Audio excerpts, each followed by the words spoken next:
Grigor, welcome back Thank to you. London. I would imagine it's a good feeling after everything that happened at the tail end of 2017. Got some great memories of this city. Yeah, the fairy tale. Yeah, of course. It's amazing every time I'm back.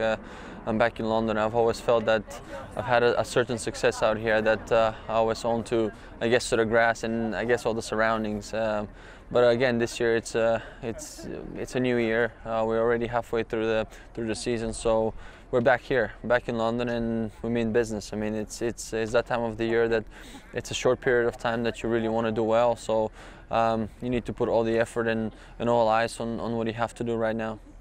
We often talk about players having the feel-good factor when you go back to a venue where you've produced some good tennis before. Is this one of them? A couple of semi-finals. You've been runner-up here as well. Yeah, of course. This is one of the events that I always, as I said, I felt I had success. But every year is very different towards one another. Every year the field is very hard, and this year it's extremely strong if you think about it. So yeah, I mean, obviously that gives you a certain comfort and a bit more confidence, but.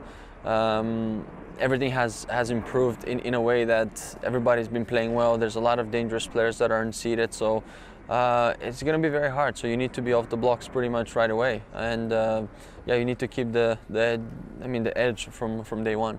Can you give us a quick idea of what you've been doing since Paris, how you go about the transition process, where you do that and what you concentrate on? For me, it's very easy, to be honest. I never shy away from that work of the transition. I think it's always easy for me to switch surfaces, whether it's clay to hard to clay or grass. But yeah, I took some time off after Paris and I was home.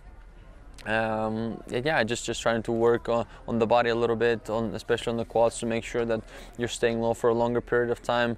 You know, you don't have to work as hard on the cardio, which in a way it's a nice thing for a little bit. But yeah, it's all about after the details, the hips, the mobility, and all those things. So all that is super important in the transition. And I think this week I've put a lot of hours already on the court. I feel more comfortable. I'm sliding a little bit. I'm starting to feel the grip and where I can push and where not. So I think that's a good sign. And the only thing right now is getting out there to play. And just going back to the draw briefly, of course, one very special name for the fans in this part of the world. It's great to have Andy Murray back. I'm sure as a fellow pro, you've all had your injury problems through the years. It must be nice to see him back in the draw. Yeah, absolutely. I think not only for for the crowd and for the fans and just everybody, but I think it's also more for himself. I think it's very nice to play at home and be appreciated in such a way. And Andy has done so well over the years. Obviously, I mean, at home and all that. So again, I think for him to play in front of his home crowd, in front of his family, I think it matters to him a lot to kind of give him even more life and more positive thoughts to keep on going. And if he's 100% ready, it's even better. So yeah, I can just wish him best of luck.